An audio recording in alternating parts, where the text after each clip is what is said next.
Hey, this is James Conner, and I'm back again with Oscar Paul, and we're going to kind of cover what's been going on with a very good week of news.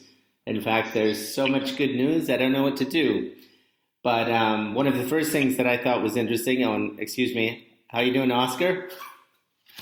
I'm doing great. I know you're so excited about all that good news that you forgot I was here, but that's okay, James. Nah, yeah, it's true, but there's some interesting stuff going on. Not just first, the Google's let's see what actually happens if they actually end up paying any money. But they got hit with the biggest fine ever for manipulating search results. And for a casual observer, someone running a news site, I can tell you they manipulate news and search results, and it's horrifying. So to see them get called out for it is just great. And you have also a tech background, and yeah, what are your thoughts about the Google situation? You must be a little bit happy about it as well.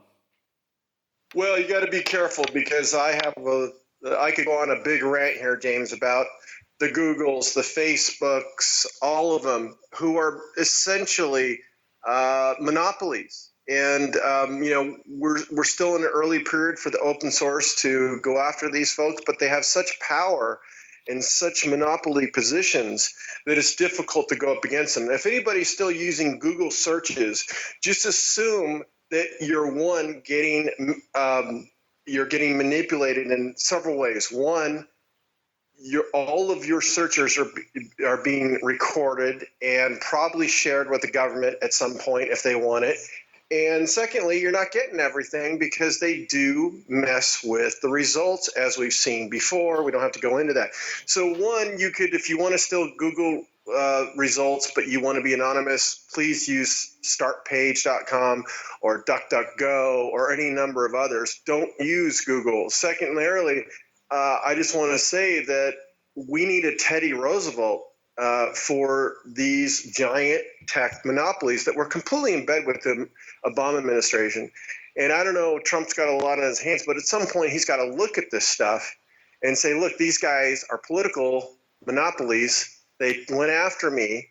We really ought to break them up. Now, does he want to do that? Because that's basically a big power position for the United States. But I think we need to do something about these giant behemoths.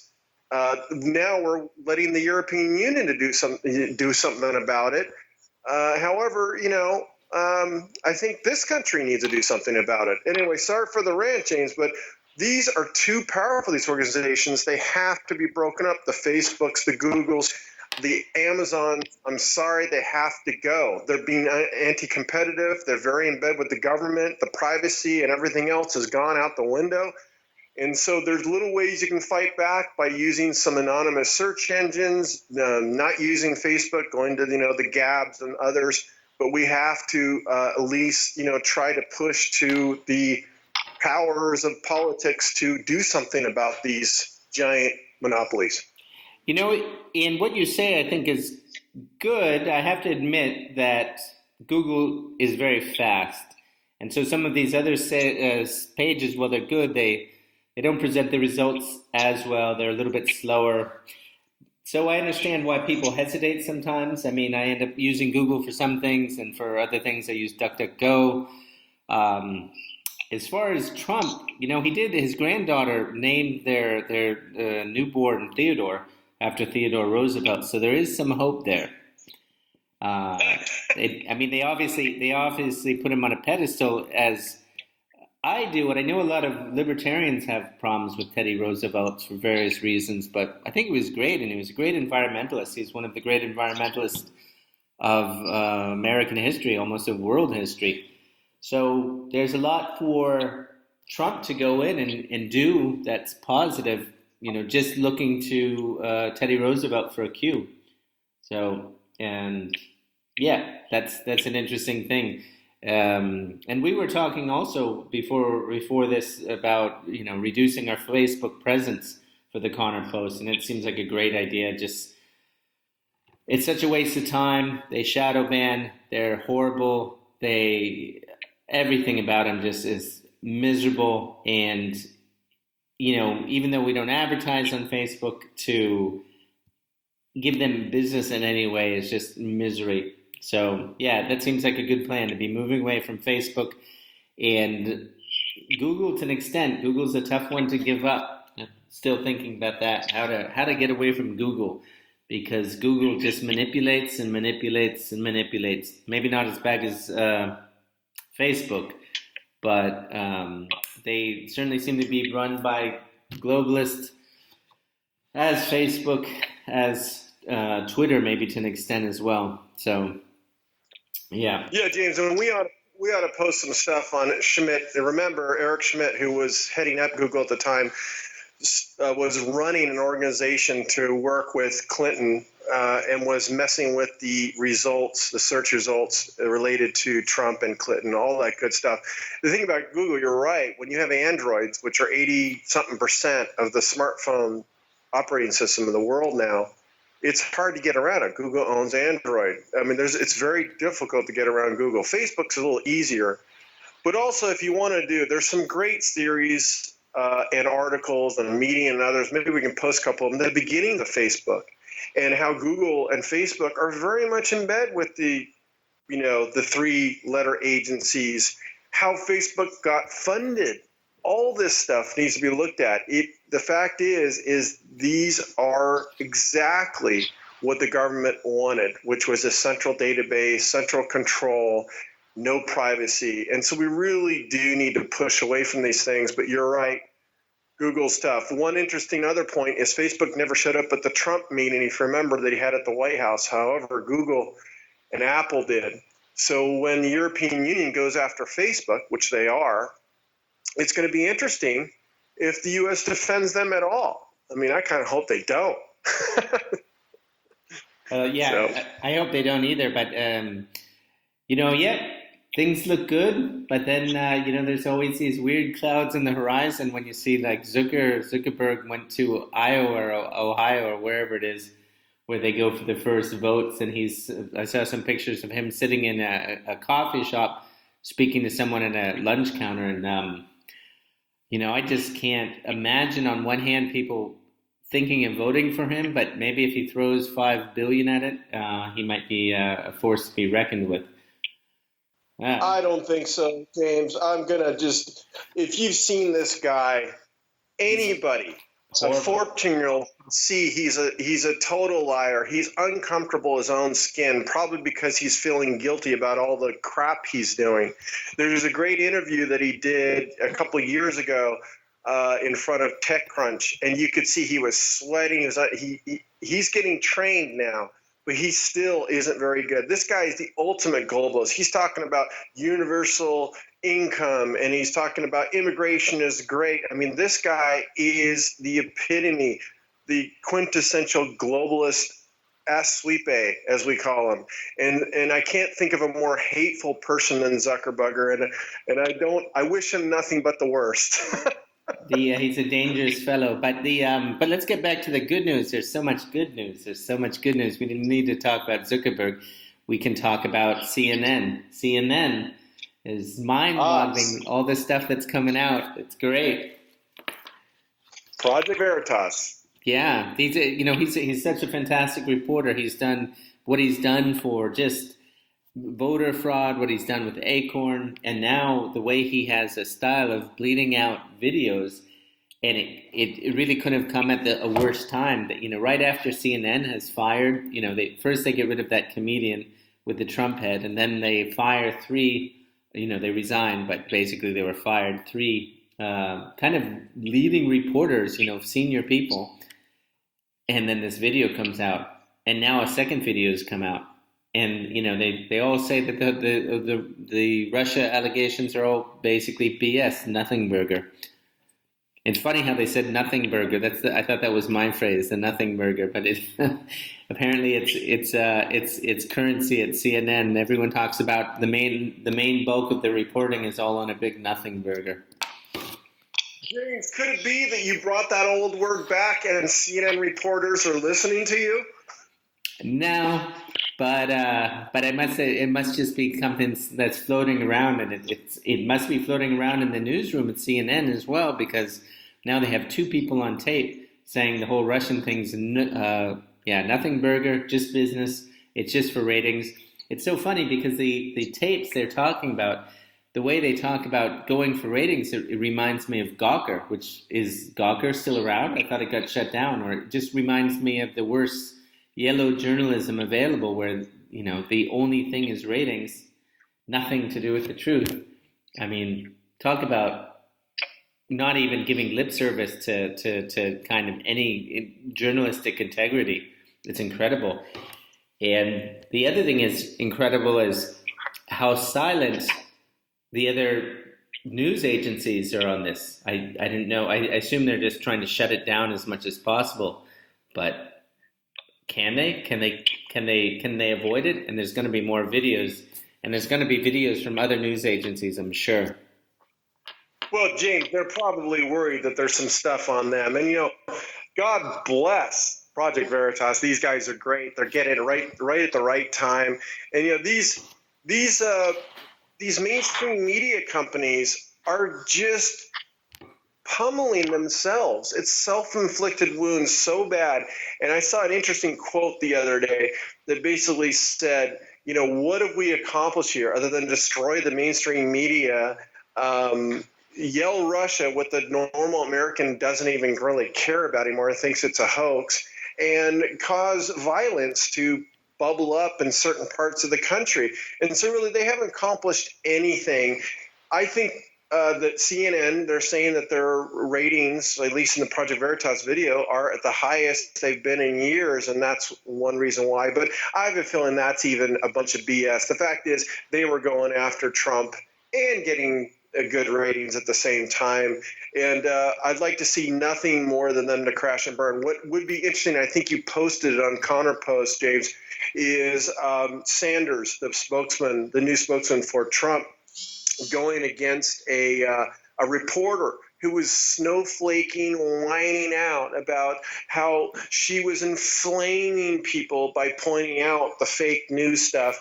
And she came back, I wasn't sure about her being a spokesperson for Trump, but she came back very eloquently and shut this reporter down and told him how it was. It's a beautiful 3-minute video. I hope you have it up on the Connor Post that shows that she just shut this guy down. He was a whiny little snowflake, trying to levitate himself as a good reporter. We're just trying to do our jobs. And she just shuts him up. No, it's a great thing, a good win, and that came right on the tail of the travel ban.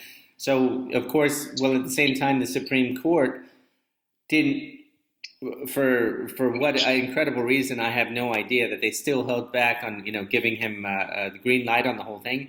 They still basically said, yeah, he can reinitiate a travel ban 3 days, so that should be 1 day from now.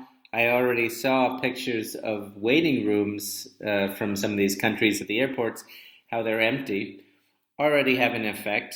And then it also seems to these last rulings by the court seems to give an impression that Gorsuch is basically pretty good. At least he started out on the right note.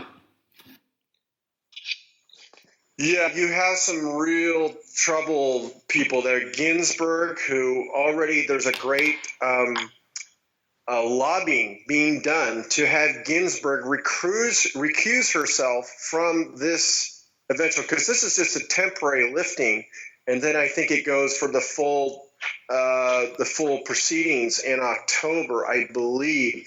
So it's not full green lights here, but I do want to say, interestingly, as everybody has probably heard, I canceled my cable 10 years ago, but sometimes I get over the air, and I happen to be switching on the Roku and saw NBC talking about this and how they presented it. And this is what people have to realize, how they presented it as not a win for Trump.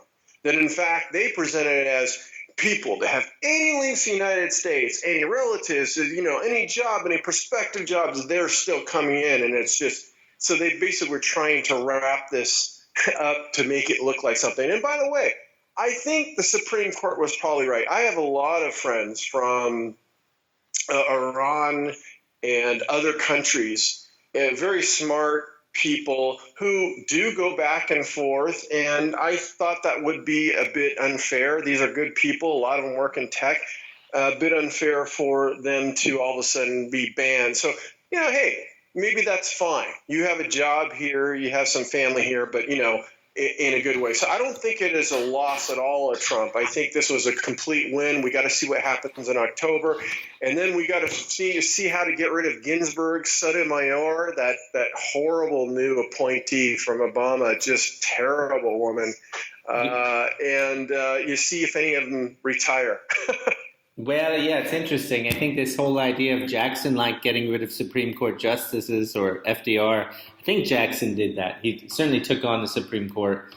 FDR tried to do some mixing, but yeah, I don't see that there's a reason why it's impossible to get rid of Supreme Court justices. Yeah, but it's tricky. I think what's more likely is Ginsburg. I mean, it's Ginsburg or Gainsbourg, but she looks like just a little old lady, and she misspeaks, and she's a little bit dotty like Pelosi. She's just past her prime, but yeah, we'll see. I think she.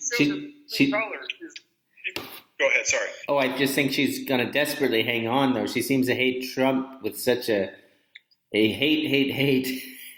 That she's going to hang on no matter what through the next election. But I think Trump's as likely as not to get reelected.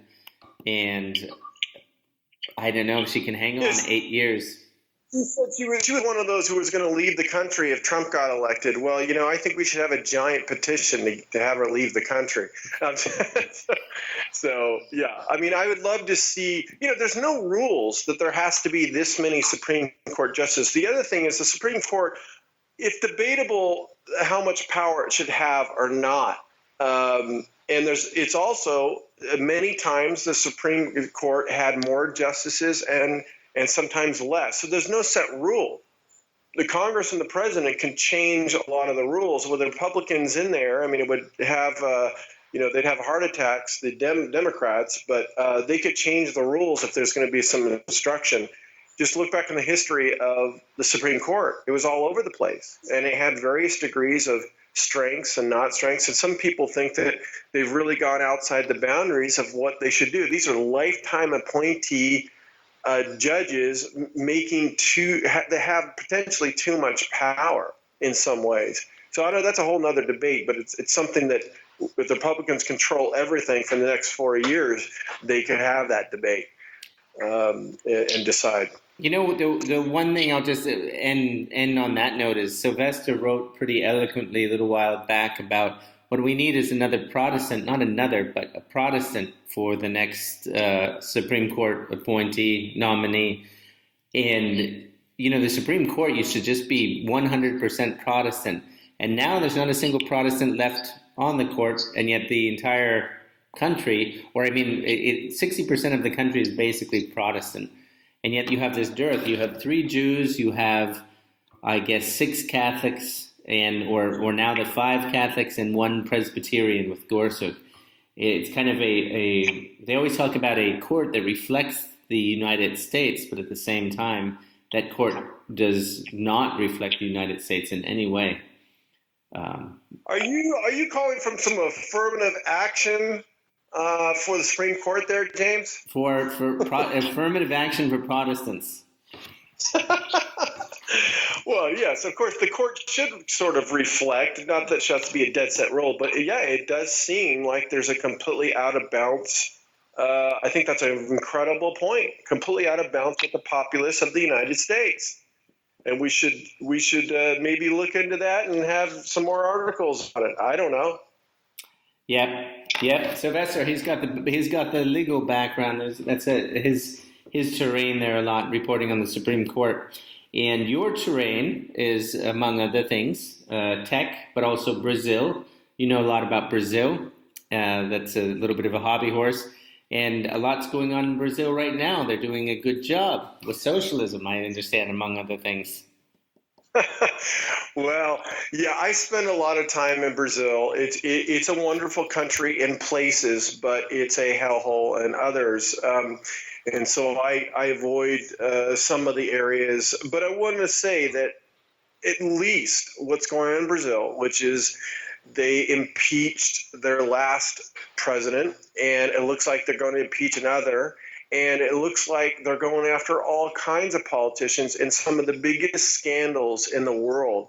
There was a company, the national oil company called Petrobras. It IPO'd on the New York Exchange. I mean, this was, I don't know, a $30 billion huge IPO. And there was so much corruption and money flying on that deal that's what is taking down the whole government. Incidentally, most of this judicial action is coming out of the South, where I spend a lot of time. And in the South, it's very Italian and Germanic. And these judges in the South, especially a town called Curitiba, is actually going after these politicians. So it looks like Brazil is going to lose another president that's going to it has gotten indicted. But what I'll say this, they are a cesspool, Brazil. And, I know people that have businesses down there, and you can't get anything done because there's so many rules and so much bureaucracy that you have to basically do lots of bribes to get anything done.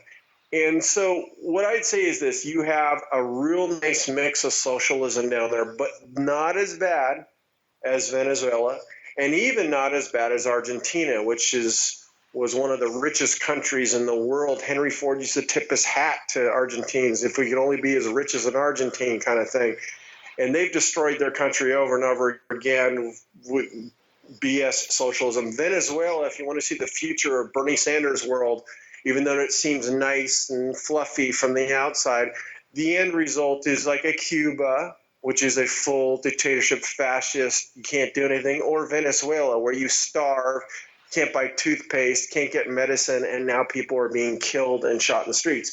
So, Brazil's not that bad, and I have some hope for Brazil, especially because of the South and some of the good business prospects they have down there.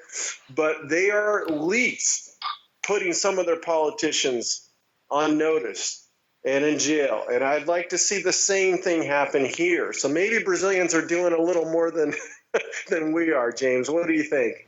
Well, what I just wonder is when I hear about so much endemic corruption in a third world country like Brazil, it just seems like, yeah, it's good that they're doing it, but I wonder if they can, I wish them well, but I wonder if they can get anywhere. I have my doubts. I just can't imagine. It seems like they're just going to get rid of this president, and then they'll get another one, and they'll all be corrupt. But yeah, I hope so. It seems like there's such a large, poor ethnic population that it's such a mass of people that they just can't get out. I don't know. I don't know what would happen. I don't know what could make it work. To be fair, I hate to interrupt you there. Be fair. When I first started going to Brazil, it was much more than half the country was pretty dirt poor. I mean, not dirt poor like caves, but they were pretty poor. And during the commodity boom that, started in the early 2000s and they kicked some butt. And I think it was basically luck. They had everything that the world wanted: soybeans, iron ore, everything. And so the country went through a boom, and they actually did. And they claim socialism did it with the previous president, but it wasn't. What happened was they caught the wave of the commodity boom. Tons of money flooded into Brazil, and it brought down the poverty levels quite a bit. We're talking tens of millions of people moved into the middle class. That now is starting to reverse now that the commodity boom's done. But, I think what we're both maybe saying here is we agree with de Gaulle. And de Gaulle was the one who said Brazil is the country of the future and always will be. So, on that note, yeah, so good. It's good roundup for the week. And we'll touch again next week. All right. Thanks a lot, James.